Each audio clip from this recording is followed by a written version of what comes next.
Le problème pour nous, c'est le planning, au fond. Quand on fait un projet, quand on a des oppositions, on peut tout à fait comprendre, qu'il y ait des améliorations à faire, on peut toujours comprendre, qu'il y ait des discussions avec les voisins, on peut tout à fait comprendre. Mais à un moment donné, ça devrait être résolu dans un délai de 18 mois ou 24 mois. Mais une procédure aujourd'hui de validation d'un plan de quartier, c'est 10 ans. Quelle est l'activité? Aujourd'hui, on peut penser un projet en 2025 en espérant le réaliser en 2035. Aucune activité attend 10 ans. Là, on a un cas d'un dossier Valaison. Et c'est un projet 320 logements. La personne a fait une lettre de 4 pages, lui-même, envoyé au Conseil d'État. Le projet est bloqué 18 mois. Donc 320 logements, je vous laisse imaginer l'investissement qu'on parle. C'est des caisses de pension qui sont derrière. On parle d'une construction mixte bois-béton, avec tout un concept sociétal prise en charge des seniors. Un projet qui est exemplaire énergétiquement, avec aussi la protection de la petite faune et autres.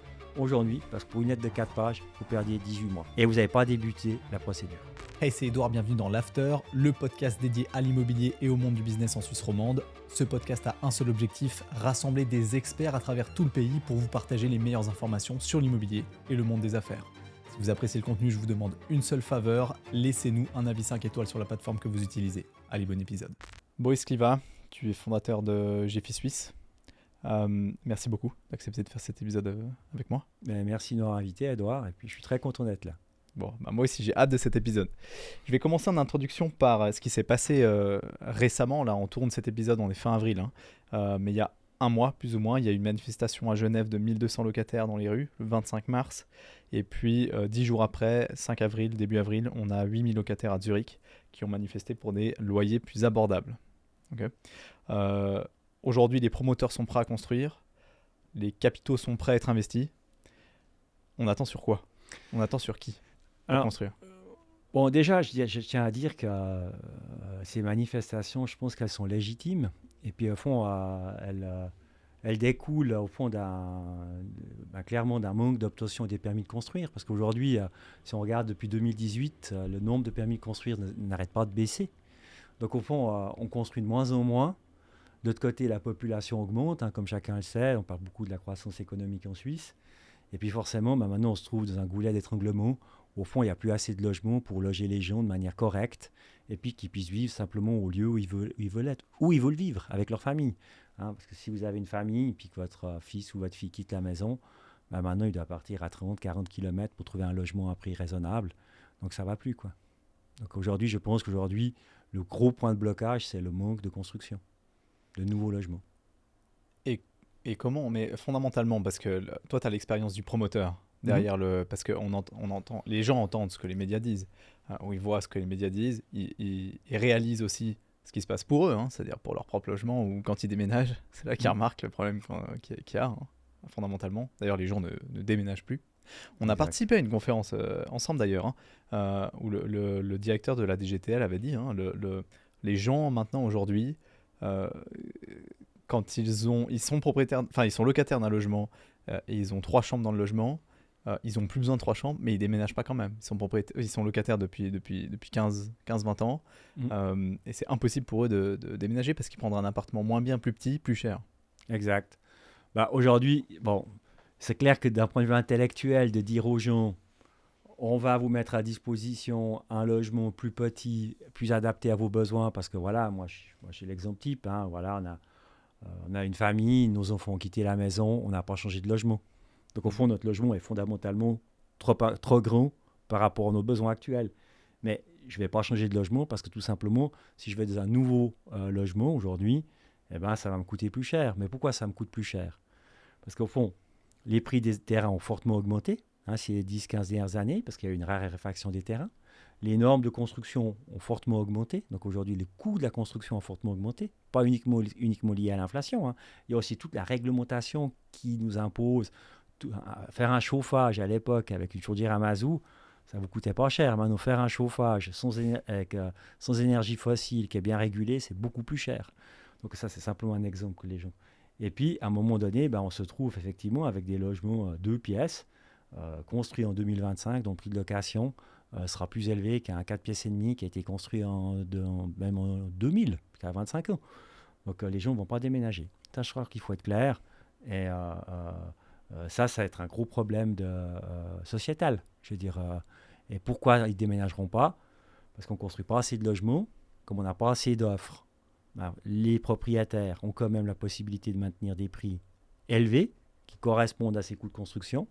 Et puis, le droit du bail aussi, il n'a pas été fait pour permettre justement facilement d'avoir des changements dans les locataires aussi. Parce que ça aussi, la protection du locataire, il doit être protégé, ça c'est clair, il faut éviter les abus.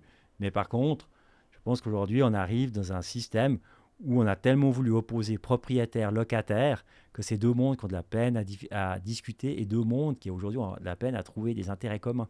Parce que c'est ça le problème, c'est l'intérêt commun, c'est le logement. Le consensus est terminé maintenant entre bailleurs et locataires. C'est compliqué.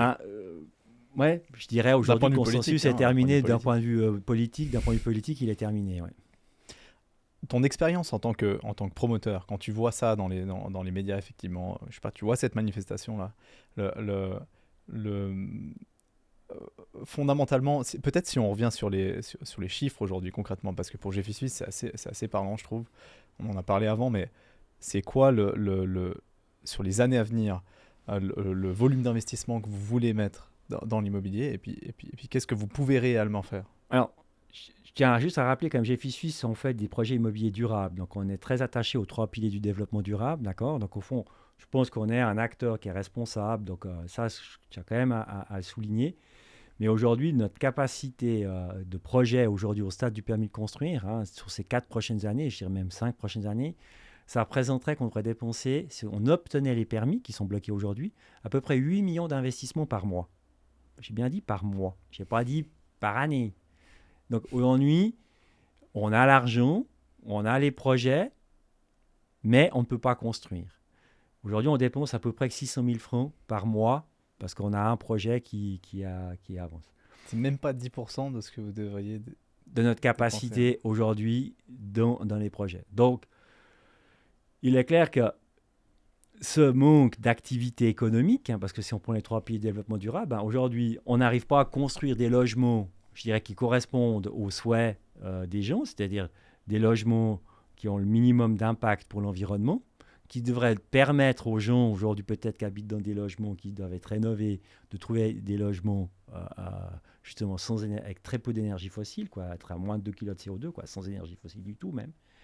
Et puis, on ne peut pas renouveler les anciens appartements. Et puis après, on n'a pas assez de logements dans le marché pour avoir des loyers raisonnables. Donc au fond, tout ce blocage est en train de créer clairement une situation de pénurie de logements et d'une augmentation du prix des loyers. Parce qu'au fond, ça devient une denrée, excusez-moi le terme, mais c'est vraiment une denrée qui devient rare. Et pourquoi vous investissez pas alors? Pourquoi vous développez pas? Parce qu'on a des oppositions. Au fond, aujourd'hui, le problème, c'est que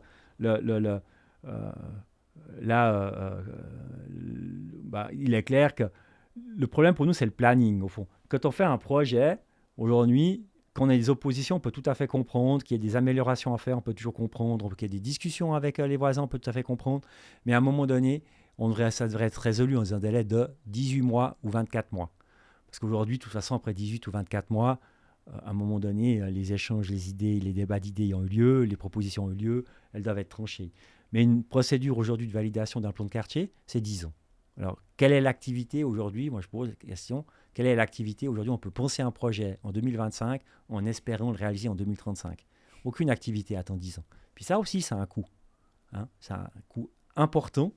Et aujourd'hui, je pense que les développeurs immobiliers, je dirais responsables, je parle vraiment de ceux qui sont responsables, on serait très content de pouvoir construire parce que nous aussi, c'est aussi nos revenus qui sont bloqués parce qu'on fait aussi de l'emploi, je veux dire.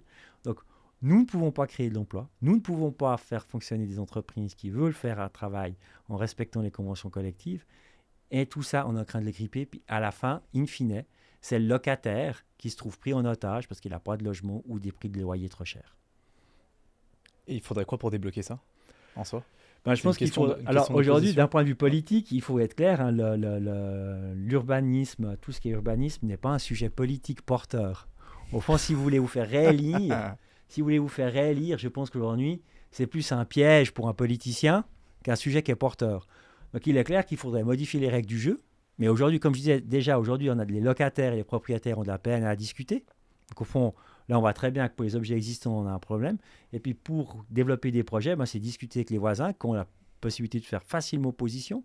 qui aujourd'hui, même il y a des associations qui existent aujourd'hui, qui se créent même pour bloquer des projets, créer des initiatives, comme on l'a vu à Montreux ou au Mont-sur-Lausanne.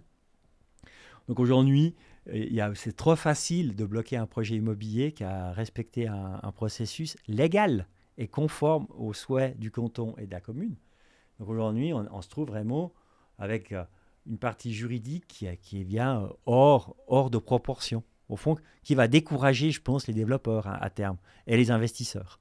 C'est ce que j'allais dire, justement. Aujourd'hui, l'investisseur, parce que là, tu dis, vous avez l'argent pour les projets, mais vous pouvez faire 8% de ce que vous devriez faire. Je veux dire, l'investisseur, comment il le vit, il investit, mais en soi, son retour sur investissement, il n'en a strictement aucune idée de quand il va intervenir et comment il va intervenir, et au final, qu'est-ce qui pourrait être fait, et est-ce que ça pourrait être fait. En fait, l'incertitude juridique, elle me paraît gigantesque pour un investisseur quand c'est des projets d'envergure. Alors, moi, j'aime bien prendre cette image. Nous, on travaille avec des investisseurs institutionnels, donc des caisses de pension. Je tiens quand même à rappeler, c'est quand même les caisses de pension futures qui sont payées aux pensionnés. Donc, au fond, c'est nos principaux clients. On a aussi des privés, mais nos principaux clients, c'est quand même on appelle des caisses de pension, de droit suisse. Donc, aujourd'hui, un directeur d'une caisse de pension, c'est comme s'il avait une boîte de couleurs, Caran d'H, avec 120 crayons. Et puis, chaque crayon, c'est une possibilité d'investissement. Il peut investir dans les actions suisses, obligations suisses, étrangères, patati. Puis, à un moment donné, peut-être qu'à la fin de la boîte, il a 5 crayons. Puis, ces 5 crayons, c'est les 5 crayons qu'il peut investir dans l'immobilier. Et puis, alors, soit dans des immeubles en direct, soit dans des fonds immobiliers, soit des fondations. Puis après, il a un crayon, c'est le développement immobilier. Un seul crayon. Donc un seul crayon, c'est le développement immobilier. Puis aujourd'hui, il se dit, ben voilà, moi, effectivement, est-ce que j'ai envie encore d'utiliser cette possibilité d'investissement? Parce qu'au fond, vu les risques, vu toutes ces oppositions, est-ce que je vais créer des nouveaux logements qui sont nécessaires à la population, qui sont garantis par la Constitution, le droit au logement, mais qui aujourd'hui, si je fais cet investissement, je ne sais pas quand j'aurai un retour.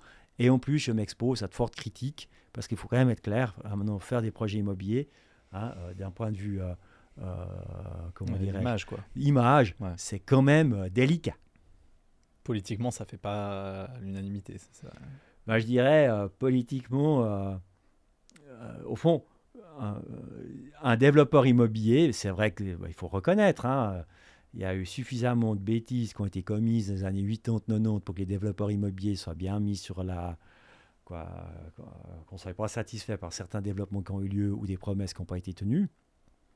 Mais par contre, aujourd'hui, je pense qu'on a toute une génération de jeunes architectes, de jeunes ingénieurs qui sont formés par les PFL, qui sont formés par les HES, en respectant des normes environnementales où ils sont très sensibilisés. Parce qu'aujourd'hui, quand on parle toujours des jeunes qui sont très sensibilisés à l'environnement, d'accord, il peut y avoir des personnes plus âgées, dont je fais partie aussi, mais aujourd'hui, ces jeunes-là, on les forme pour faire des projets respectueux du point de vue de l'environnement, mais après, ils vont se trouver avec des oppositions qui sont faites par les voisins, alors que clairement, les projets qu'ils développent aujourd'hui, du point de vue environnemental et sociétal, tiennent compte de ces valeurs, elles sont intégrées dès le début du projet. Donc au fond, il y a un peu quelque chose d'antinomique, quelque chose qui ne joue plus là. Au fond, on forme les gens pour tenir compte de ça, puis d'autre côté, quand ils vont vouloir pratiquer leur métier, on leur dit, vous ne pouvez pas le faire. C'est des discussions que j'ai souvent, parce qu'on parle que d'opposition tout le temps. C'est ça fondamentalement le problème. C'est même pas, j'ai l'impression, la lenteur administrative au final de l'obtention du permis. C'est plus l'opposition qui est peut-être trop facile. Je ne sais pas quelle est l'expérience, mais... Alors, il y a des cantons qui commencent à faire payer, quand on dépose un recours, de mettre vraiment une avance de frais qui soit plus élevée pour traiter les oppositions, ce qui diminue, notamment à Zug. Mais aujourd'hui, il faut se rendre compte qu'une opposition... Alors moi, je vais vous donner des exemples concrets, parce que il n'y a que le concret où les gens peuvent réaliser. Donc, nous avons développé un plan de quartier dans le canton de Vaud, où aujourd'hui, on nous fait une opposition parce qu'on va mettre un bassin de rétention pour la récupération de l'eau de pluie. Mais ce qui est une obligation. On veut plus avoir... Aujourd'hui, on veut créer une zone de biodiversité. Donc, ce bassin de rétention doit servir à récupérer de l'eau de pluie. Et puis, il y aura peut-être de l'eau pendant 3 à 4 heures maximum dedans en cas de forte pluie. Aujourd'hui, on nous fait opposition pour ça. Parce qu'au fond, on veut simplement mettre des noues pour pouvoir permettre à l'eau de pénétrer dans le terrain. C'est conforme au plan de quartier et on nous fait opposition. Mais cette opposition peut nous faire traîner le dossier pendant 2-3 ans. Voilà. Mais pourquoi il s'oppose au bac de rétention? C'est quoi le Bah problème? alors, ça, C'est pas beau? non, parce que ce sera très beau, parce que ce sera végétalisé. Ce qu'ils craignent, c'est qu'il y ait des grenouilles, d'accord?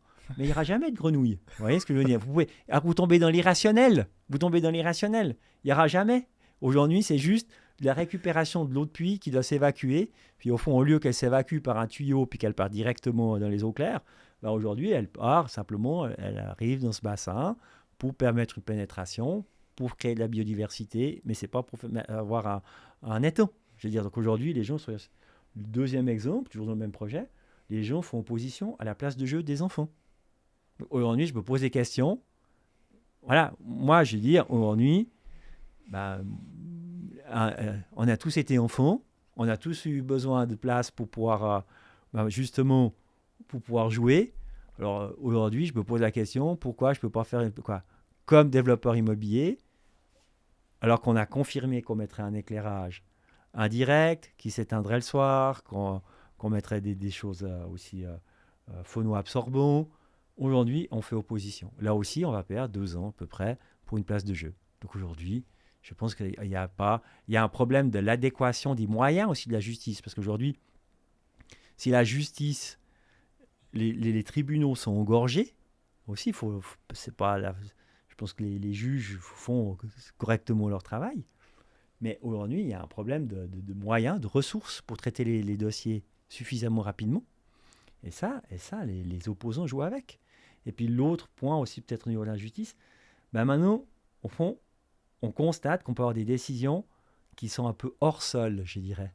C'est qu'au fond, à un moment donné, on nous demande de faire des choses, mais c'est quasiment irréalisable. Au fond, il n'y a plus de pragmatisme. Au fond, on arrive à je vais vous donner un exemple à un de mes partenaires, hein, donc une caisse de pension, là.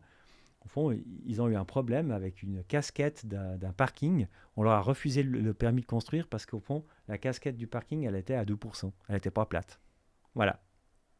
Mais aujourd'hui, je crois que pourquoi elle est à 2%, c'est pour évacuer l'eau de pluie, pas qu'elle stagne. Donc il y a quand même des choses, des fois, vous voyez, qui ne fonctionnent pas. Au fond. Puis vous êtes développeur immobilier, puis vous dites, mais non, mais si on fait ça, c'est justement pour éviter les problèmes. C'est fou. Le parc de jeux pour enfants et le bac de rétention, c'était obligatoire dans le règlement ou dans le plan de quartier? Dans le plan de quartier. Obligatoire, ils sont Ok. marqués noir sur blanc. Il y a un article pour le bassin de rétention et il y a sur le plan du plan de quartier, il y a une zone qui avait été déterminée, qui a été validée. Mais fondamentalement, pour vous, en tant que promoteur, il n'y a rien de rentable à faire, ni le bac de rétention, ni la place de jeu. Donc en soi, ça veut dire que la commune oblige que vous fassiez ça, vous le faites, mais il y a des oppositions. Mais comment ça peut durer 3 ans, un cas comme En celui-là? 2-3 ans. Parce qu'aujourd'hui, qu'est-ce qui va se passer? C'est qu'aujourd'hui, vous avez déjà un jeu d'écriture qui va. Puis après, on va vous demander des expertises. Puis voilà, je veux dire, aujourd'hui. Mais parce qu'en soi, vous, dans ce cas-là, vous pouvez dire, bon, ok, très bien, on fait ni le bac de rétention, ni la place de jeu. Non, Mais là, parce c'est que- la commune qui dirait, non, bah non, Voilà. vous devez le faire. Exact. Mais dans ce cas-là, alors pourquoi c'est pas plus rapide que ça? C'est Alors vrai que je ça, comprends pas. si j'avais la solution, je la donnerais, quoi. Justement, je pense qu'aujourd'hui, le problème, c'est que la justice prend trop de temps. On peut s'opposer à n'importe quoi. Parce qu'au fond, ce qu'il ne faut pas oublier, c'est que le traitement d'un permis de construire, il se passe comment? C'est ça qu'il ne faut pas oublier. C'est qu'à un moment donné, bon, il y a une réglementation, hein, il peut y avoir un plan général d'affectation, un plan de quartier, quoi. Il y a différentes règles du jeu qui sont liées au terrain. Et puis après, vous allez développer votre projet. Puis logiquement, pour les projets d'importance, forcément, vous allez discuter avec la commune, leur présenter un avant-projet pour justement que le responsable d'urbanisme puisse vérifier en amont, avant que vous déposiez le permis de construire, que tout est en ordre et que ça respecte la volonté de la commune. Donc il y a toujours un travail, je dirais, de consultation avec la commune. Et puis après, vous déposez votre demande de permis de construire. Puis comme vous déposez votre demande de permis de construire, après, le dossier va partir dans différents services. Un service de l'environnement, pour les CA, chez les pompiers, pour le feu, justement, tout un nombre de services, donc des professionnels indépendants qui travaillent à l'État, qui vont vérifier que le travail que vous avez fait est correct, hein, je veux dire, est conforme au règlement, puis ils vont rendre des préavis. Puis après, ces préavis, logiquement, ils doivent tous être favorables, parce que s'ils ne sont pas favorables, là, vous avez un autre problème. Donc, au fond, le service de l'énergie va contrôler aussi le respect et autres, la distance des bâtiments. Tout est contrôlé. Puis quand vous avez fait tout ce travail, au fond, il y a des gens qui ont fait opposition. Enfin, je vais vous donner un exemple. Aujourd'hui, on nous a dit, voilà, vous avez une opposition qu'on a eue, c'est vos appartements, ils ne sont pas conformes pour les normes SN 500, c'est une norme pour les personnes à mobilité réduite. Mobilité réduite. On dit, non, pas du tout. Et alors que l'AVACA a dit que le projet était conforme. Donc l'association, au fond, l'association qui représente ces personnes vous dit que c'est conforme, mais vous avez la personne à côté qui vous dit que c'est pas conforme. Donc aujourd'hui, mais vous allez quand même devoir traiter cette opposition, donc vous pouvez perdre 1 année, 2 ans. Donc au fond, il y a vraiment plein de choses contradictoires au fond. Au fond, l'opposant aujourd'hui, ça peut être une discussion entre voisins. Alors peut-être à l'époque, ça se faisait au bistrot du coin. Maintenant, c'est un groupe WhatsApp qu'on fait. Et puis ce groupe WhatsApp, on dit, on va faire opposition, puis on va dire tout et n'importe quoi. Et puis aujourd'hui, voilà, même s'ils vont perdre. On sait qu'ils vont perdre. Mais aujourd'hui, ils gagnent du temps. Et donc la première étape, c'est en étape, ça va jusqu'où et ça prend combien de temps par étape? Alors aujourd'hui, ce qu'il faut comprendre, c'est que quand vous avez l'opposition, déjà la commune doit traiter l'opposition.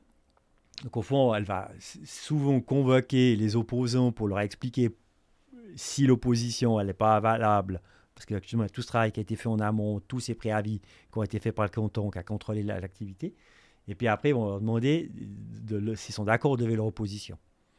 Puis souvent, les gens, ils ne le font pas, parce que ça ne coûte pas d'argent, c'est qu'une petite lettre. Donc après, la commune va écrire à l'opposant, puis lui donner un délai. C'est peut-être là le problème. Il faudrait que ça coûte. Oui, exact. Ouais. Et puis après, il leur donne un délai de 30 jours pour saisir le tribunal. Mais oui, rien que ça prend 6 mois, 7 mois. Ouais. Parce qu'aujourd'hui, le temps de convoquer l'opposant, puis s'il a pris un avocat, fixer la date, la disponibilité de la commune.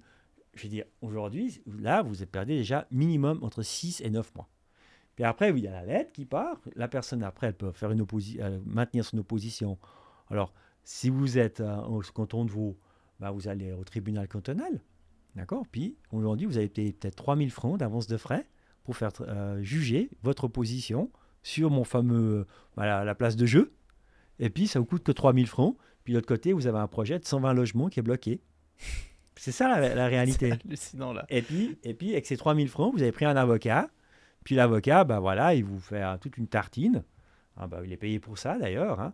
Et puis, après, vous allez prendre un avocat qui va répondre à tous les arguments de l'autre avocat. Mais aujourd'hui, vous savez pertinemment que tout ce que vous avez fait est réglementaire. Et ensuite, après, tribunal cantonal, ça monte au fédéral. Après, ça monte au tribunal fédéral. Et puis, il y a un canton qui est encore pire, c'est le Valais. Je ne devrais pas dire ça parce que je suis valaisan, mais... Oui, une étape en plus. Le Valais, ils ont encore une étape en plus au Conseil d'État qui vous prend 18 mois. Là, on a un cas d'un dossier valaisan. Et c'est un projet de 320 logements. Aujourd'hui, la personne a fait une lettre de 4 pages, lui-même. Envoyé au Conseil d'État, le projet est bloqué 18 mois. Donc, 320 logements, je vous laisse imaginer l'investissement qu'on parle. C'est des caisses de pension qui sont derrière. On parle d'une construction mixte bois-béton avec tout un concept sociétal prise en charge des seniors, un projet qui est exemplaire énergétiquement, avec aussi la protection de la petite faune et autres. Aujourd'hui, parce que pour une lettre de 4 pages, vous perdiez 18 mois. Et vous n'avez pas débuté la procédure. Le gros perdant dans un processus... Après, quand on monte au fédéral, peut-être pour finir avec ça, là, ça prend combien de temps? Alors, au tribunal fédéral, c'est 1 année. Ok. C'est 1 année. Nouveau. Ouais. Mais aujourd'hui, vous voyez, par exemple, dans un plan de quartier, nous on a le cas d'un plan de quartier. Au fond, on s'est monté jusqu'au tribunal fédéral. Ce qui a été un peu choquant, c'est qu'effectivement, le plan de quartier a été révisé tout par le canton, par la commune, le canton, tous les préavis favorables. Et le tribunal cantonal nous a donné raison. Après, recours au tribunal fédéral. Et le tribunal fédéral a demandé au service de la Confédération de contrôler le travail qui avait été fait par le canton. Donc, s'ils étaient arrivés à la conclusion que le travail qui avait été établi par les services du canton n'était pas été réalisé correctement, alors que vous, qui avez été développeur, aucune maîtrise là-dessus. Hein. Je veux dire, aujourd'hui, voilà, on rend des préavis. Si un service de la Confédération aurait dit que le service du cantonal n'avait mal apprécié, parce que souvent, il faut être honnête, il y a un petit côté subjectif quand même, hein, il y a des appréciations, que l'appréciation qui aurait été faite par le fonctionnaire de l'État de Vaud, c'était sous le canton de Vaud, aurait été pas correctement interprété un article de loi, aujourd'hui on aurait pu perdre. Mais là, tout ce que je viens de vous dire, ça faisait 7 ans. Hein. Ça faisait 7 ans qu'on développait ce plan de quartier. Donc à un moment donné, vous vous posez quand même la question, comment on peut remettre toujours tout en cause? Vous voyez, je veux dire, à un moment donné, il faut quand même, c'est pour ça que je parle du planning, à un moment donné, une décision doit être prise, elle doit pouvoir être appliquée, elle ne doit pas tout le temps pouvoir être remise en cause. À un moment donné, mais je crois que toute entreprise, aujourd'hui, voilà, vous avez votre société, tu as ta société, Edouard. Aujourd'hui, à un moment donné, avec les associés, vous prenez des décisions. Puis à un moment donné, vous décidez de les appliquer pour faire avancer votre entreprise. Un projet immobilier, c'est la même chose. À un moment donné, il doit y avoir des décisions, et puis ces décisions, on doit pouvoir les appliquer. On ne doit pas pouvoir tout nous les remettre chaque fois tout en cause lors de chaque étape. Comme si ce qui avait été fait avant n'existait pas. On n'a pas poussé la démocratie un peu trop loin en Suisse, c'est ça? Alors, Parce qu'on a encore des cas maintenant, hein, et tu l'as cité avant avec Montreux et puis et Mont-sur-Lausanne. On arrive au bout de tout ce processus et enfin on peut attaquer. Et c'est remis en cause Tout par le une temps. initiative populaire Exact. qui repart de zéro, qui remet en cause tout ce qui a été décidé pendant 15 ans. Exact. Aujourd'hui, le problème, c'est que je crois qu'aujourd'hui, la question qu'on doit se poser, mais ça, c'est une question plutôt de débat de société, je crois qu'il faut être clair, c'est qu'on veut tout légiférer. On veut toujours trouver des coupables, on veut toujours avoir des droits. Mais déjà, on a aussi des devoirs. Je crois que rappeler que les gens ont aussi des devoirs. Je veux dire, ça, c'est important. Je veux dire, on a quand même le devoir aussi de faire un certain nombre de choses pour permettre à la société de vivre correctement. Donc aujourd'hui, c'est vrai qu'aujourd'hui, dans le cas du Mont-sur-Lausanne ou de Montreux, on se trouve avec des dispositions légales qui sont liées à la loi sur l'aménagement du territoire, qu'on peut dire que c'est un silo, et puis les droits politiques, c'est un autre silo. Puis ces deux silos juridiques, ne communiquent pas. Il n'est pas prévu, en tout cas, sauf si le législateur cantonal a prévu une passerelle, que ces deux silos juridiques communiquent. Donc au fond, vous pouvez faire toute une procédure liée à la loi sur l'aménagement du territoire, où vous allez développer un plan de quartier, vous leur faire un permis de construire, vous avez des droits acquis à bâtir. Puis de l'autre côté, un groupe de citoyens, qui est souvent le voisin d'ailleurs, qui va créer une association X, va utiliser le principe de l'initiative populaire parce qu'il a le droit légalement, parce que les droits politiques lui autorisent de faire ça pour contrer votre projet. Alors que vous, c'est peut-être 15 ans que par rapport à la loi sur l'aménagement du territoire, que vous faites tout conformément aux droits de l'aménagement du territoire. Donc aujourd'hui, c'est vrai qu'effectivement, maintenant, je pense que le législateur doit maintenant un peu se poser la question, comment on va faire cohabiter ces droits politiques et cette loi sur l'aménagement du territoire. Et la question qui en découle, c'est est-ce que les cantons, aujourd'hui, sont encore maîtres de leur développement territorial? Parce que du fait que vous pouvez bien être dans votre bureau, fixer des objectifs, parce que vous voulez avoir des entreprises, de l'emploi, créer des corridors à faune et autres. Et puis de l'autre côté, vous avez des groupuscules, on va dire ça comme ça, qui commencent à se dire, on appelle ça une association aujourd'hui, qui va vous dire, ah non, mais moi je ne veux pas que vous construisiez là, je ne veux pas que vous fassiez ça, je veux pas que vous... Donc à un moment donné, on est en train de se trouver avec des droits de personnes privées qui luttent contre le bien commun. C'est ça le bien commun, parce qu'au fond, c'est le canton qui va, eux, ils vont faire ces développements, ils vont essayer de concentrer les habitations, les infrastructures, les emplois, où on développe les transports publics. Aujourd'hui, c'est évident qu'aujourd'hui, les infrastructures sont essentielles pour le bon fonctionnement des régions. Prenons un cas pratique. La gare de Lausanne, on a eu hier, enfin, la confirmation qui s'était entendue avec l'Office fédéral du transport, qu'on allait pouvoir faire la gare de Lausanne. Quand vous montez l'avenue de la gare, aujourd'hui, vous avez l'ancienne poste, là où il y avait la poste, ce bâtiment-là. Au fond, il y a tout un projet pour redynamiser, au fond, ces vieux bâtiments et puis d'en faire avec une petite tour. Les voisins s'opposent à ça.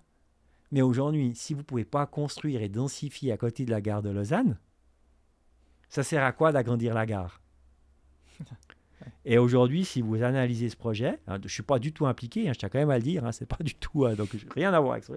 Si vous analysez ce projet, aujourd'hui, ils ont même prévu de rendre des bouts, des parties qui sont construites aujourd'hui, d'en faire de la zone en pleine terre pour mettre des arbres, pour éviter justement le problème ce qui est communément appelé, au fond, dans les villes, de toutes ces zones chaudes, au fond, qui viennent être créées, parce qu'au fond, il y a trop de béton, et puis toutes ces zones minérales. Donc, à un moment donné, ils ont même prévu de planter 80 arbres.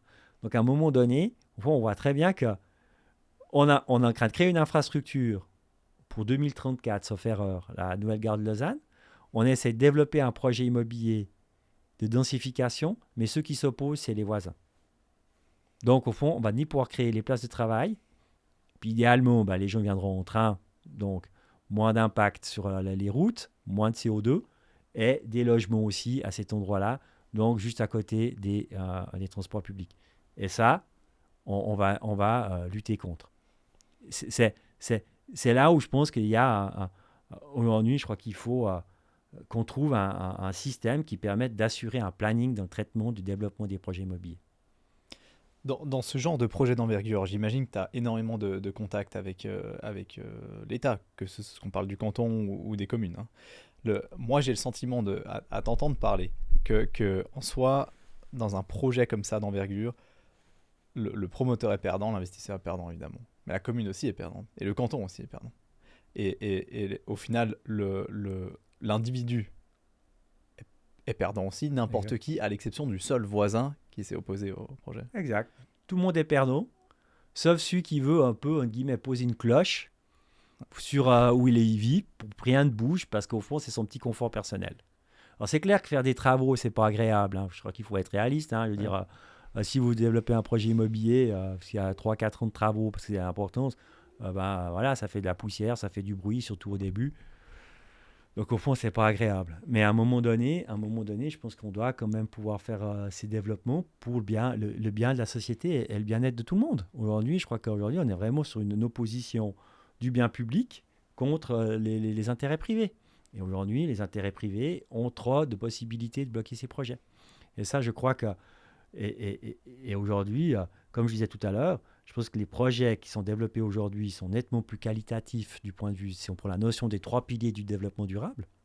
Il y a vraiment une volonté des jeunes architectes, des ingénieurs, là je me répète, de faire des projets qualité. Mais aujourd'hui, et puis je vais être un peu dur, mais c'est des baby-boomers. Hein, je veux dire, moi, voilà, je suis juste pas baby-boomer. Je veux dire, c'est des gens qui ont plutôt 60 ans, qui sont propriétaires de leur logement, hein, d'accord, puis qu'aujourd'hui... ils étaient très satisfaits à 30 ans pour acheter le logement ou loger à un prix raisonnable. Puis aujourd'hui, ils sont en train de bloquer le marché pour garder leur confort de vie par rapport à ça et empêche justement ce développement qui se fait au détriment quand même aujourd'hui des jeunes. Je crois qu'il faut être clair. Aujourd'hui, des gens qui ont 60 ans, voilà, c'est établi. Hein, je veux dire, moi j'ai 55 ans. Voilà, aujourd'hui, j'ai pas de besoin de logement, comme je disais tout à l'heure, supplémentaire. Aujourd'hui, ceux qui ont des besoins de logement, aujourd'hui, c'est mes enfants qui sont partis de la maison, qui ont fini leurs études, qui sont rentrés dans la vie active. Et puis aujourd'hui, en fonction de leur centre d'intérêt, doivent trouver un logement qui est adapté à leurs besoins et qui devra s'adapter aussi en fonction de leur évolution de vie. Mais aujourd'hui, compte tenu qu'on a tous ces blocages, on va avoir des difficultés à répondre à ces besoins. Quand tu discutes avec les cantons et les communes, ils en pensent quoi de ça? Aujourd'hui, ce qu'on voit, on voit un découragement. Moi, c'est ce que je constate, les cantons et les communes. Je ne vais pas parler pour le canton, mais on voit les communes aujourd'hui déjà, si c'est des communes moyenne importance, elles sont mal armées, parce qu'elles n'ont quand même pas une administration qui ne peut pas grandir au-delà d'un certain seuil. Hein, je veux dire, à un moment donné, ils ont quand même... Et aujourd'hui, on voit même des urbanistes, des chefs de service dans différentes communes on va dire, ils posent le crayon, quoi. Ils en ont marre. Aujourd'hui, ils démissionnent. Il y en a qui font des burn-out. Il y en a qui sont découragés. J'ai déjà discuté avec plusieurs qui aujourd'hui disent, voilà, il y a un tel niveau de négationnisme, quelque part, de volonté d'imposer sa volonté par des privés à la collectivité pour leur bien-être, qu'à un moment donné, ils disent, écoutez, nous, voilà, on veut juste travailler, comme n'importe quelle personne. Tout le monde a besoin d'avoir une qualité de confort dans son travail, une qualité des plaisirs, des succès, voilà, tout le temps se faire engueuler, les gens n'aiment pas ça, hein, personne n'aime. Oui, puis c'est terrible pour une commune, parce qu'elle se monte contre ses propres habitants, c'est pas quelque chose d'évident, j'imagine. Et surtout dans le cas des élections, évidemment, dans les Voilà. petites communes, dans les cantons, Aujourd'hui, évidemment que... tout ce qui est l'urbanisme et droit au logement, franchement, moi je suis désolé, moi je suis politicien, j'en parlerai même pas. C'est clair, évidemment, c'est sûr. Tu disais à Tsoug, ils font payer les oppositions maintenant. Ouais, ils font payer maintenant. Tout de Ils ont suite. des avances de frais. Ils demandent des avances de frais. Ce sont les indications que j'ai eues. Ok. Donc au fond, ils ont un système qui est un peu plus... Mais je crois qu'aujourd'hui, pour donner un chiffre, si vous développez un projet, disons à peu près 80 logements, 80-100 logements, qui va coûter à peu près 40, 50, 60 millions, ça dépend à peu près où vous êtes. Que vous commencez à immobiliser quand même du capital par rapport à ça pendant 1 année, 2 ans, mais maintenant disons, plaçons-le à 3%. Vous attendez, vous avez peut-être bloqué 20 millions pour votre projet, pour commencer à payer le terrain, les architectes et autres. Et que d'un coup, ce capital, il reste là pendant 5-10 ans à 3%. 3% sur 20 millions, ça fait 600 000 francs par année. 600 000 francs par année. Après, je ne fais même pas des intérêts composés, parce que ça va être sympa. Mais aujourd'hui, c'est peut-être, vous êtes à 26, 27 millions, au fond, en termes de coûts pour le projet. Alors, ces 6-7 millions, c'est qui les paye à l'arrivée supplémentaire?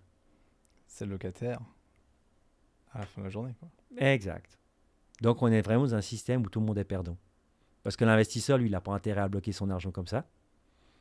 La commune n'a pas du tout d'intérêt, ni le canton, qu'on ne puisse pas développer les projets. Il y a une mauvaise utilisation des infrastructures. L'environnement a aussi pas du tout intérêt que ça reste dans l'état. Prenons le projet à Lausanne, à Choucitel, à la gare de Lausanne.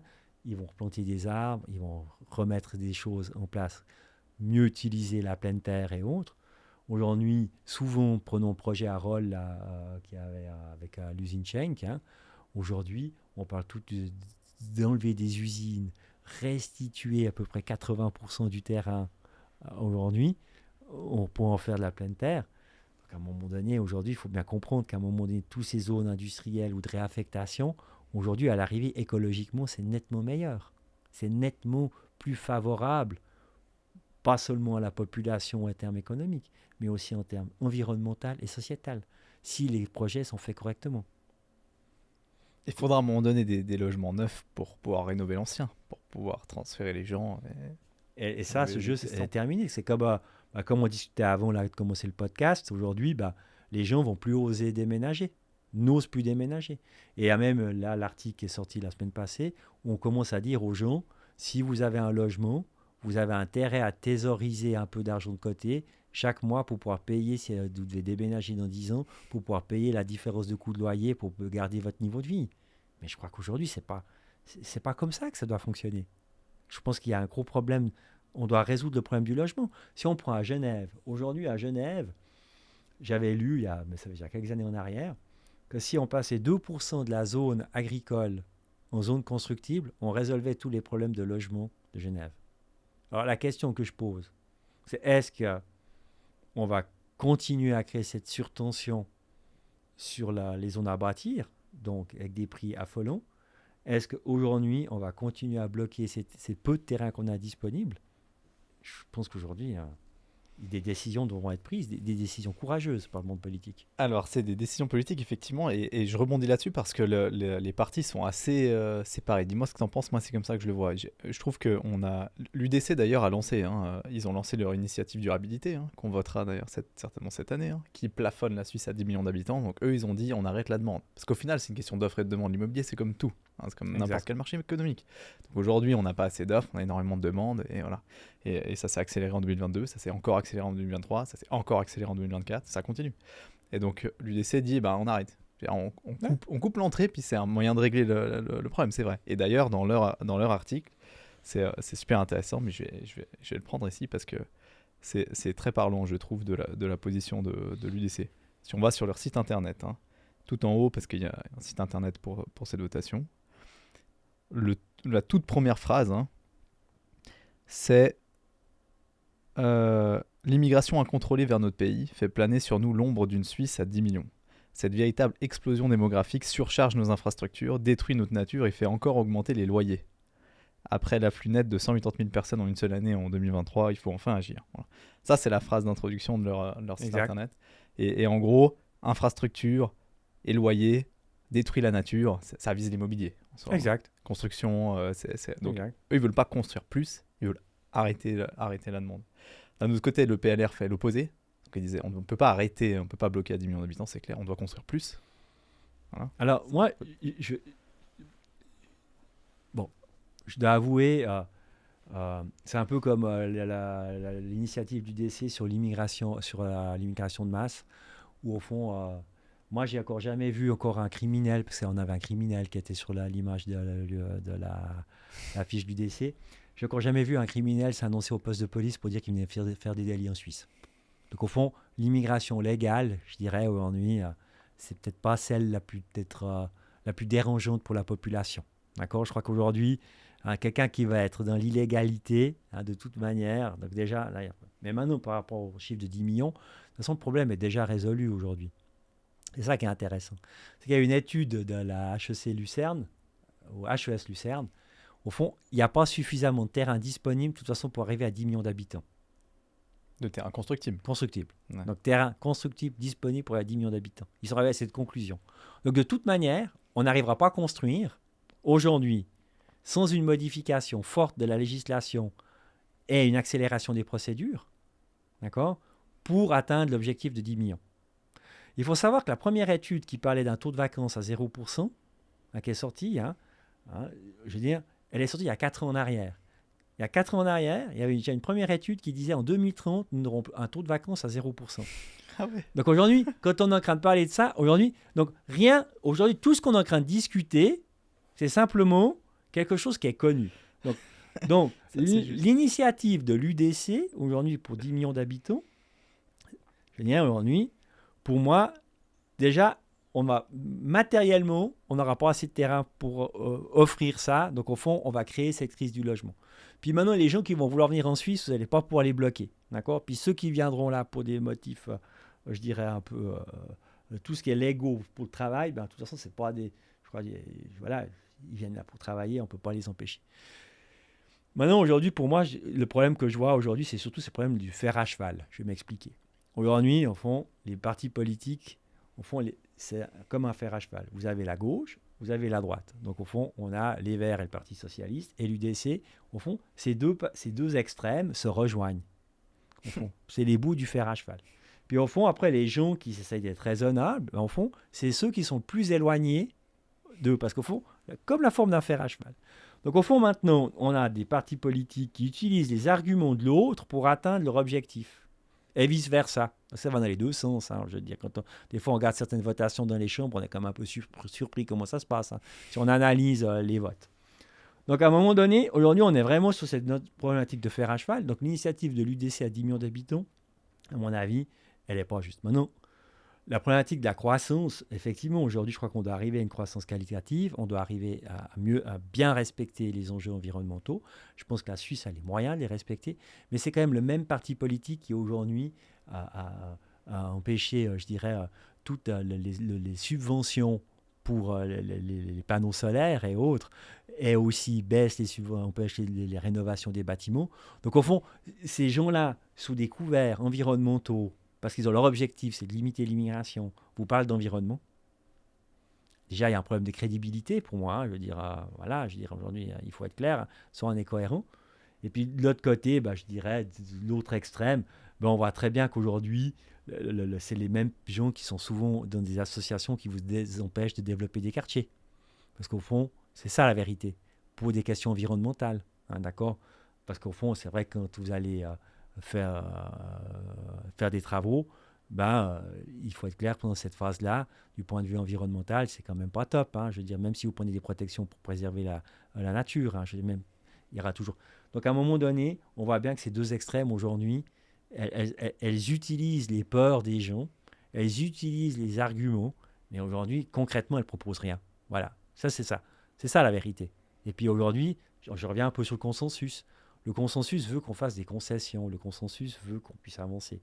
Donc moi, me dire 10 millions d'habitants pour la Suisse, c'est un non-sens. Pourquoi 10 millions? Pourquoi pas 9? Pourquoi pas 11? Puis après, il y a un autre point aussi, qui est du point de la population, peut-être que les gens réalisent, c'est qu'aujourd'hui, si vous prenez les statistiques qui sont faites d'évolution de la population mondiale, en 2043, la population mondiale devrait diminuer.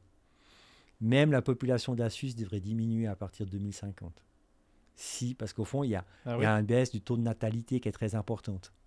Et puis aujourd'hui, cette baisse du taux de natalité va de toute façon affecter. Ça dépend où, hein? Hein? De quoi? C'est très très hétérogène, ça, en fonction des situations géographiques sur le globe. Aujourd'hui, le taux de natalité s'effondre au niveau planétaire. Ok. Source ONU HSBC. Ouais, c'est possible. Donc aujourd'hui, on voit très bien que les prévisions de 10 milliards d'habitants, qui ont été faites en 2100, c'est à peu près 10,5 milliards. Aujourd'hui, avec le taux de natalité actuel, c'est sorti en 2024, aujourd'hui, on parle plutôt, si ce taux de natalité se confirme et continue à être dans la même direction, on sera plus de 4 milliards en 2100. Donc au fond, la vraie question pour moi, c'est comment on va développer des choses raisonnables et pouvoir les réutiliser dans le temps. Voilà, c'est ça la vraie question. C'est pas la question, c'est pas de bloquer à 10 millions. Vous n'allez pas pouvoir empêcher, parce que maintenant, le 10 millions unième, c'est votre enfant. On en fait quoi? On le jette à la poubelle ou bien? Non, eux, ce qu'ils disent, c'est à partir de 10 millions, on indexe à l'évolution naturelle de la population à l'intérieur du pays. Oui, ça veut dire on ferme les frontières. Mais bon, c'est impossible à appliquer. Mais aujourd'hui, qu'est-ce qui va se passer? Vous n'avez plus qu'un taux de natalité, je crois, à 1,25 en Suisse. Alors que le taux de renouvellement est à 2,1. Aujourd'hui, ça va pas jouer. Moi, je crois qu'à un moment donné, qu'il faut plutôt avoir des méthodes d'accompagnement, fixer des objectifs qui soient clairs en termes environnementaux et sociétal. Le problème aujourd'hui, les gens, pourquoi ils ne veulent pas qu'on construise peut-être n'importe quoi un projet à Vevey? Parce qu'ils en ont marre des bouchons. Mais est-ce qu'on a une vraie étape politique des transports pour favoriser le transport public? Je pose la question.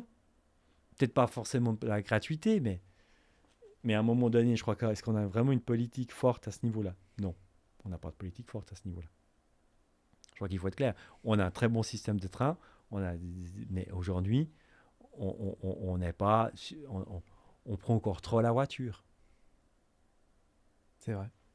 Tu devrais faire de la politique? Qui, moi? Ouais. Non, parce que j'aime bien ma petite vie, j'aime ma femme et puis mes enfants. Tu auras une position un peu délicate, ouais.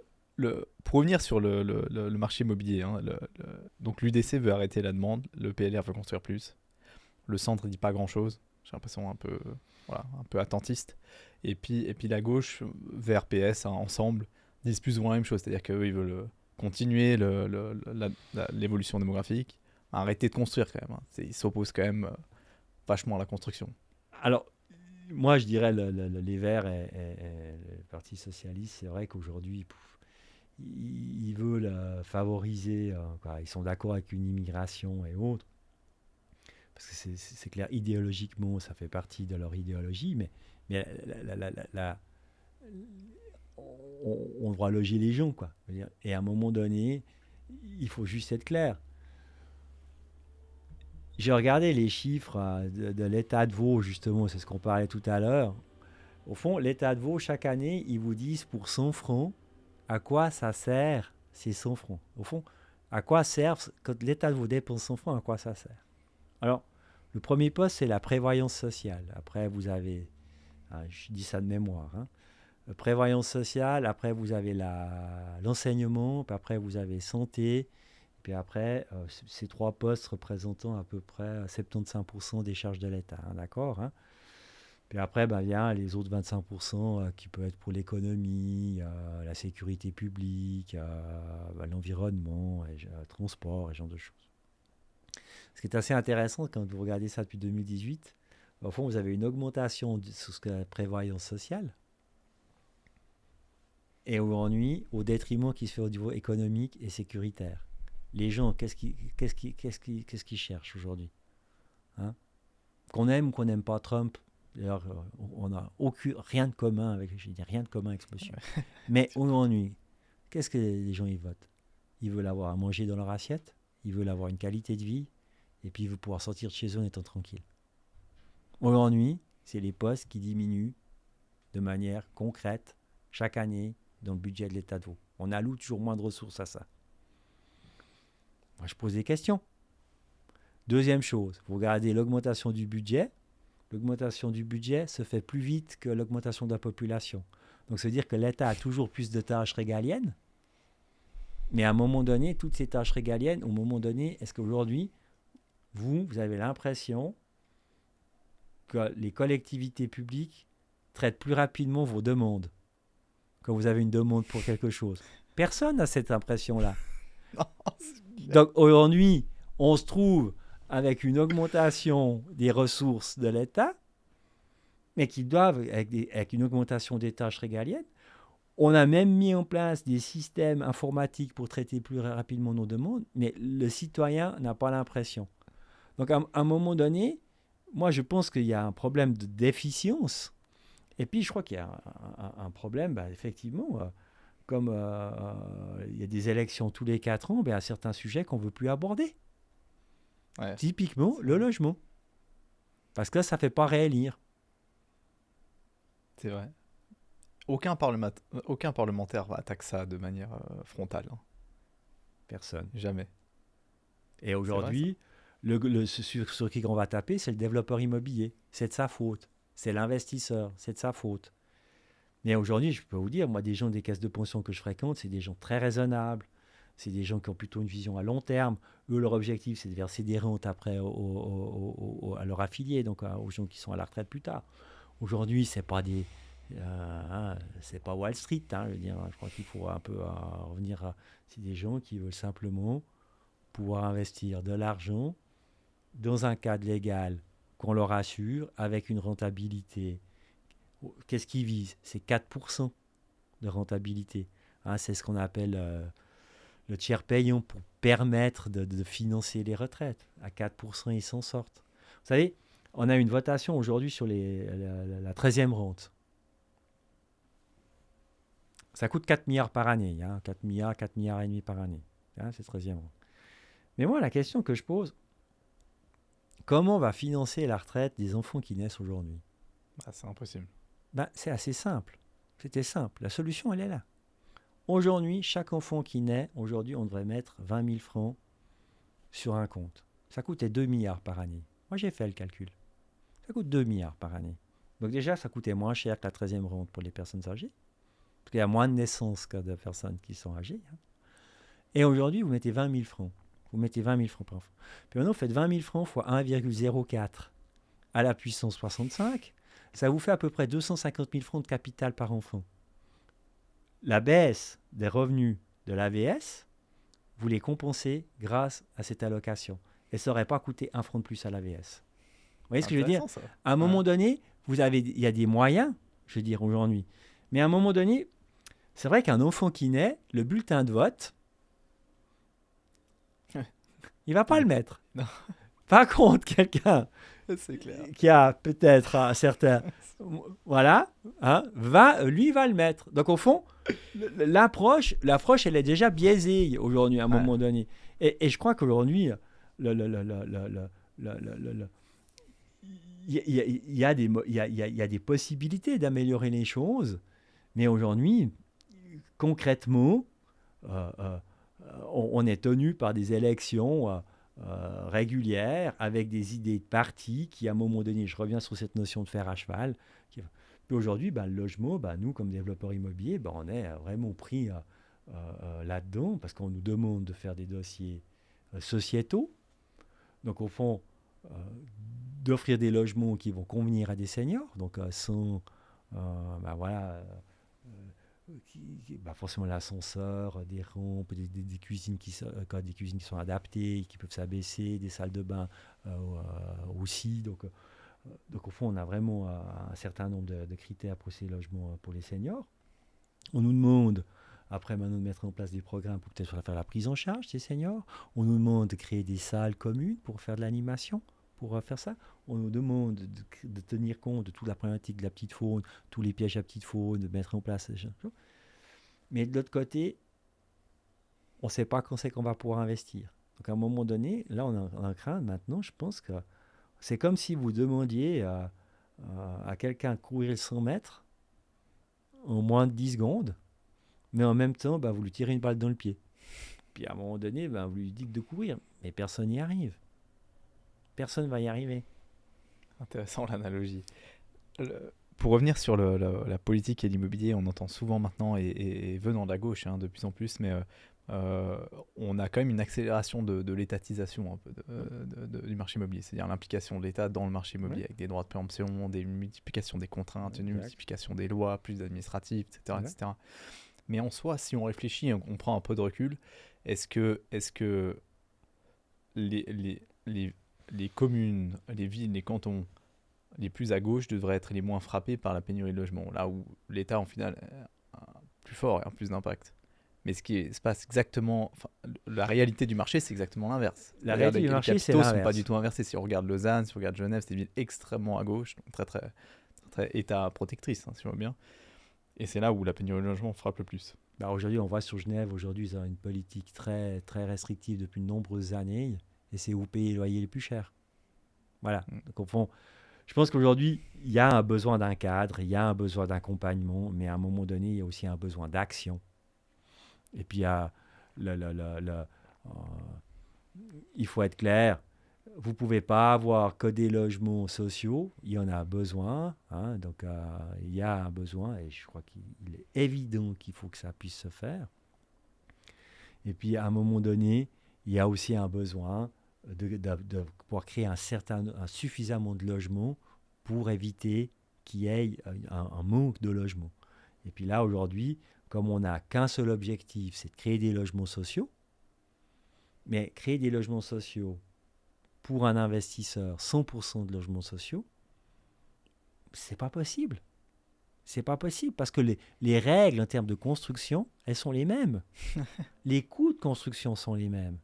Donc vous ne pouvez pas, aujourd'hui, il faut un équilibre, c'est comme dans tout. Donc à un moment donné, prenons le projet de Montreux là, qui a été combattu avec une initiative, c'était à peu près 220 logements, je crois si ma mémoire est bonne.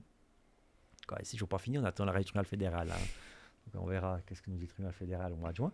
Mais à un moment donné, il y avait une garderie, il y avait une partie de logements sociaux, une partie de logements à marché libre, et puis tout ça donnait un équilibre au projet, combattu par initiative, par les voisins, et puis voilà, on connaît le résultat, 71% d'opposition contre le projet.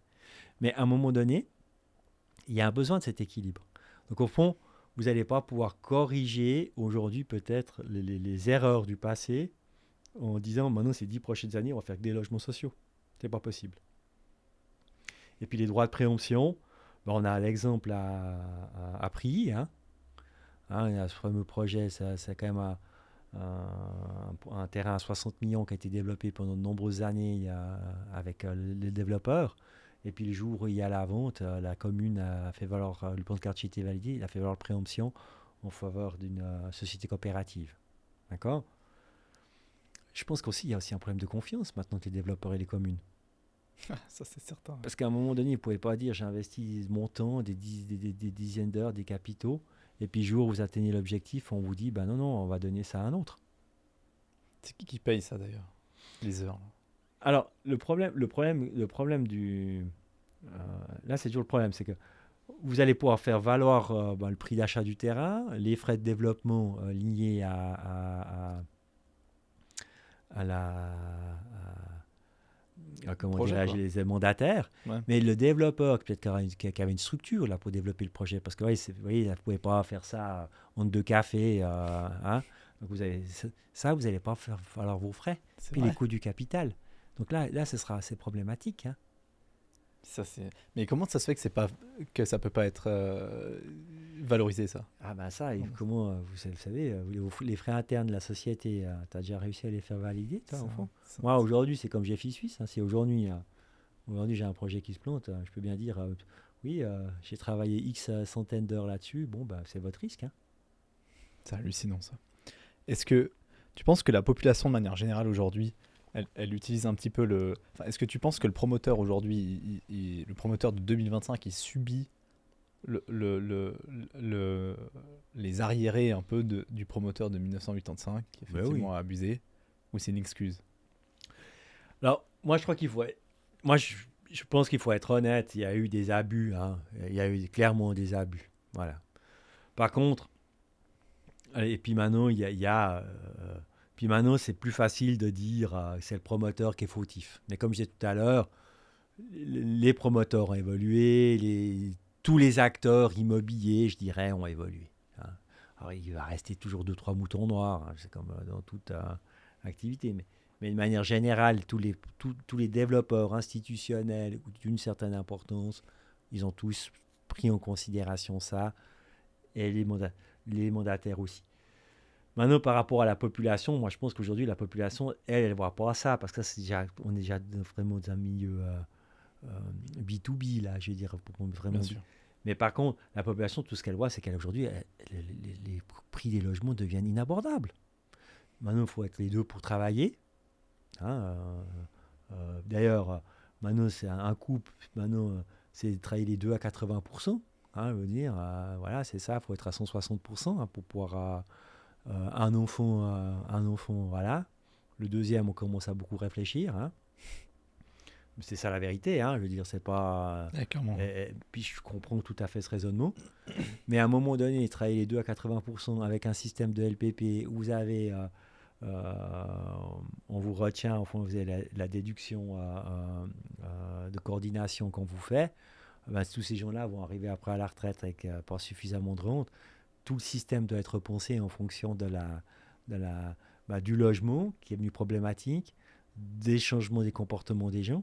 Parce qu'aujourd'hui, il faut être clair, hein, dans les appartements, et ça c'est paradoxal, les gens prennent toujours plus de mètres carrés par personne dans un logement. Bon, ça a légèrement diminué à partir de 2023, il y a eu une petite adaptation, ça a rebaissé. Mais à un moment donné, pourquoi il y a eu cette évolution? Parce que justement, les gens ne déménagent plus, donc ils gardent leur grand logement. Mais ce qui est paradoxal, c'est qu'aujourd'hui, les gens occupent plus de logements. Et aujourd'hui, on dit qu'on manque de logements, mais il y a toujours moins d'occupants de ces logements. Bon, il y a 30 ans en arrière, si vous regardez les statistiques, hein, si tu peux les regarder, ben, maintenant, des logements occupés par une personne ou deux personnes, ça représente quasiment 70% des logements d'une commune. Ouais. Bah, tu sais qu'en 1970, on utilisait un Suisse avait 27 mètres carrés de surface habitable. Aujourd'hui, c'est 46. Ouais. Voilà. Par personne.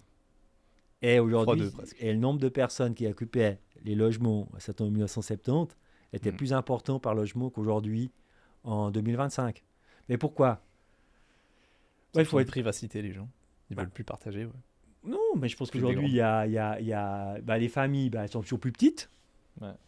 Et puis, les grands logements, aujourd'hui, c'est pour les familles recomposées. Ah, exactement. Les grands logements, c'est habité par les personnes âgées, donc elles sont seules ou à deux, et elles ne bougent pas. Et les petits logements, c'est habité par les nouvelles. Mais ça, c'est intéressant parce que nous, on fait des logements seniors.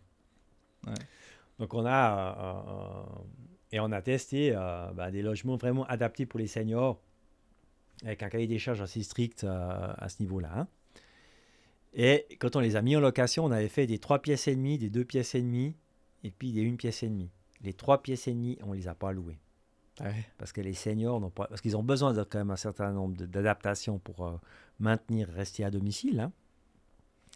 Aujourd'hui, c'est que les 2 pièces et demie et 1 pièce et demie. Pourquoi? Parce que c'est le coût du logement par rapport à leurs moyens financiers. Et aujourd'hui, il faut être clair. Si on veut que les seniors, ils aient et souvent leurs grands logements ne sont pas adaptés à leurs besoins, et si on veut avoir un coût raisonnable par rapport à leur capacité financière, on doit avoir des logements 2 pièces et demie, 1 pièce et demie. 2 pièces et demie, c'est quand le couple, les deux personnes sont encore en couple et vivent ensemble. Puis 1 pièce et demie, c'est souvent quand c'est un senior qui est tout seul. Il faut être clair. Puis là, c'est là où on doit vraiment aménager des côtés sociaux pour qu'ils aient une vie sociale dans un nouveau quartier. Parce qu'un senior aussi, il ne faut pas oublier. On parle déjà, oui, mais les seniors, on doit les déplacer. Mais aujourd'hui, on parle de la solitude des seniors. Aujourd'hui, on fait comment, au fond, pour prendre quelqu'un de son grand logement qui a toutes ses habitudes, ses voisins qu'il connaît, ses copains, Donc, il va boire son café à cet endroit-là. Ma mère, elle est de 1942. Elle a 83 ans. Elle va boire son café quasiment tous les jours au bistrot avec ses copines. Et autres. Donc, on va lui dire que parce qu'elle a 100 mètres carrés aujourd'hui, elle vivait avec mon père. On va lui enlever son 100 mètres carrés, puis on va lui dire on va la mettre dans un studio, puis on va la mettre à 5 km. Zurich a prévu ça, non? Mais c'est pas possible. Une obligation Mais c'est pas possible. d'utilisation des pièces. Mais ça va être la révolte. Ouais. C'est possible. Mais aujourd'hui, moi je suis désolé, mais on parle toujours de la solitude des gens, des seniors. Mais aujourd'hui, leurs liens sociaux, ils sont où ils vivent. Bien sûr. Ben voilà. Quoi, il faut être un peu pragmatique aujourd'hui. Je crois qu'il y aura... ben voilà, on doit pouvoir construire pour pouvoir reprendre. On doit pouvoir après réaffecter des bâtiments pour pouvoir justement peut-être les distribuer différemment. On doit peut-être avoir des programmes aussi. Nous, on voit qu'on construit des quartiers, je veux dire quand même d'une certaine importance. Maintenant, ce qu'on met en place, c'est des plans avec des associations et autres pour intégrer les personnes âgées dans le quartier. Parce que c'est un jeune comme toi, tu prends la décision de déménager, en 3 mois, tu l'as fait. Quoi. Au fond, ça dépend de ton réseau pour accéder à des logements. Ouais. Voilà, d'accord ? C'est clair. Parce qu'aujourd'hui, on parle, comme je disais à la conférence là, qu'on avait fait ensemble, aujourd'hui, on parle de la médecine à 2 vitesses, mais je veux dire, le droit au logement, il est aussi à 2 vitesses. Mais voilà, un jeune qui veut décider à 30 ans, 35 ans, 40 ans, aujourd'hui, c'est quand il a décidé de déménager, il déménage. Puis après, il va recréer des liens sociaux où il va garder ses liens sociaux. Un senior qui veut déménager, à partir d'un certain âge, ça prend entre 18 et 24 mois. Ah ouais. La décision est beaucoup plus lente. Pourtant, il a que ça à faire de réfléchir à ça. Mais oui, mais justement parce qu'il a que ça à faire. Et lui, il va perdre, lui, il voit tout l'impact que ça a de déménager. Ouais, bien sûr. Et aujourd'hui, changer de Migros, on va prendre une image, aujourd'hui, sa Migros, il la connaît par cœur. Il sait exactement le parcours qu'il va faire. Demain, c'est le Lidl qui est à côté de chez lui. Pour lui, c'est un stress. Bien sûr. Donc au fond, c'est pour ça que ça prend beaucoup plus de temps. C'est vrai. Je voulais avoir ton avis. Dernière question, tu sais, on a eu des articles, mais l'année passée, je crois, ou il y a 2 ans, sur les baby-boomers, justement, qui vont s'en aller. Et quand ils nous quitteront, ils vont laisser 500 000 maisons en Suisse disponibles sur le marché. Bref, ça va faire exploser le taux de logement vacant en Suisse. Bon, bref. Et moi j'ai un avis très tranché là-dessus, c'est qu'on va jamais les voir, ces maisons. Soit elles vont disparaître, soit elles sont gardées dans la famille, etc., etc. Et je trouvais intéressant, je regardais avant l'épisode, mais dans le canton de Vaud, juste dans le canton de Vaud, en 2023, il y a eu 470 maisons individuelles construites, après.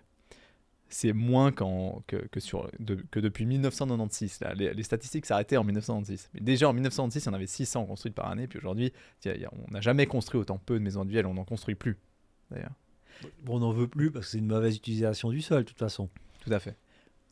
C'est quoi ton avis par rapport à ça, sur ces 500 000 maisons qui sont disponibles? Moi, j'y crois pas non plus. Aujourd'hui, on parle déjà d'un manque chronique de logement. Donc au fond, effectivement, soit on arrivera il faut faire des petits bâtiments, d'accord, puis elles vont être réaffectées, parce qu'au fond, on a une population qui croît, on a un manque de logement, donc je ne crois pas que des villas vont rester vides. Ou soit, ceux qui ont une maison individuelle, c'est les enfants qui vont les utiliser.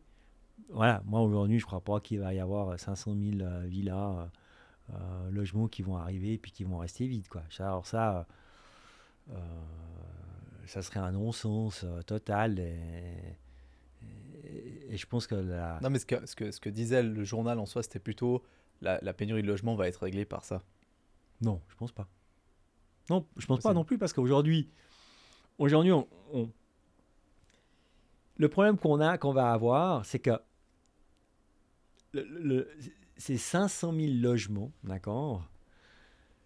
Au fond, on doit construire 50 000 logements par année, c'est les besoins de la Suisse, d'accord? Donc ça fait 10 ans de réserve, d'accord? Théorique qu'on est en train de nous dire. Mais ces 500 000 logements, ils sont sur combien d'années? 20 ans? 25 ans?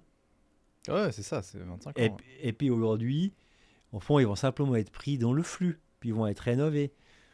Et puis aujourd'hui, moi, je pense pas que ça va créer une pénurie. Quand il va pas avoir, ça va pas créer une suroffre de logements pour demain. Voilà, c'est tout, quoi. Ça va simplement permettre d'amortir le choc. Mais aujourd'hui, je pense qu'aujourd'hui, le gros problème qu'on va avoir, je pense que. Et puis, euh, c'est les 10 prochaines années, les 10-15 prochaines années. Ouais. C'est le manque de logements à court terme et les prix des loyers qui risquent d'augmenter à cause de ce manque de logement chronique. Ce qui est difficile en immobilier, c'est l'inélasticité de l'offre qu'on arrive à apporter sur le marché. C'est-à-dire que le travail doit être fait tellement longtemps en avance pour savoir combien de bâtiments on aura demain par rapport à la demande. Enfin, il y a quelqu'un qui arrive demain sur le territoire, il doit dormir la nuit, quoi. Il a besoin d'un logement Mais instantanément. ce qui est fou, c'est qu'on a des statistiques qui sont claires. Au fond, on a des autres écoles. Elles ont fait des rapports. On a des statistiques qui sont claires. On sait qu'aujourd'hui, qu'on va à peu près d'ici 2030, on a à peu près encore 700 000 personnes qui vont partir à la retraite. Hein, donc au fond, alors qu'on sait que sur cette même période, il y aura peut-être 400 000 jeunes qui vont arriver sur le marché de l'emploi. Donc il y aura un poste sur deux qui ne seront pas repourvus. Hein, je veux dire, c'est ça, hein, de par là, sans immigration. Hein, je veux dire, je parle vraiment sans immigration. Puis de l'autre côté, on est en train de nous dire, on veut bloquer la Suisse à 10 millions, on ne veut pas construire. Mais on le sait qu'aujourd'hui, que si on veut maintenir notre niveau de vie, maintenir notre cadre social et sociétal, quand on parle de, parce qu'il faudra continuer à payer notre niveau de vie. Et aujourd'hui, on n'est pas capable de prendre réellement les décisions qui vont avec. C'est ça. Donc aujourd'hui, les études, on les a. Hein. Vous savez, quand ils ont fait le tunnel, là, tu vois, le tunnel je crois que c'est Saint-Goth à, ou je sais plus quoi, ou Saint-Bernard, je sais plus quel c'était. Ils ont décidé ça sur une feuille de papier. Hein. Hein. Ils ne sont pas posé des questions, puis ils l'ont fait. Alors je dis pas que tout doit se faire comme ça, mais aujourd'hui, j'écoutais. Si on devait refaire ça aujourd'hui. Mais aujourd'hui, non mais justement, moi je viens du Val d'Anivier. D'accord. Alors, Val d'Anivier, actuellement, si vous lisez les journaux, on a régulièrement des éboulements sur la route. Hein. Je veux dire, souvent, le reste du monde est coupé du Val d'Anivier. Hein. On dit ça comme ça. Mais à un moment donné, quand vous entendez le chef de service des routes du canton du Valais vous expliquer que pour faire un pont à un endroit dans la vallée, hein, que tout le monde sait qu'il devrait être fait déjà depuis... moi, j'étais haut comme ça, que mon père m'en parlait déjà. Eh bien, ça prendrait 20 ans si on voulait le faire aujourd'hui. Entre la planification et autres, moi je pense qu'on est tombé sur la tête. On est en train de parler d'intelligence artificielle, de tout accélérer. Aujourd'hui, construire un pont sur 100 mètres, ça va prendre 20 ans. Il y a un décalage. Aujourd'hui, moi je sais pas, on forme des ingénieurs, ils sont formés, ils connaissent et tout. Je sais pas. Moi je pense qu'on a un problème de décision. Et de planning. Toujours le planning. Je reviens toujours à la même base. Très clairement. Comme faire 120 logements en 15 ans, c'est pas possible. Exact. Bon, Boris, merci infiniment. Merci à toi, Edouard. Un mot pour conclure. Moi, je suis un optimiste convaincu, donc je pense que voilà, aujourd'hui, on a une période de turbulence et je souhaite sincèrement que les gens deviennent raisonnables et vont devenir raisonnables et puis qu'on puisse discuter et puis aboutir, mais que ce ne soit pas uniquement dans le logement, de manière générale. Je crois qu'aujourd'hui, il faut réapprendre à écouter l'autre et puis partager ses idées. Merci beaucoup, Boris. Merci. Ciao.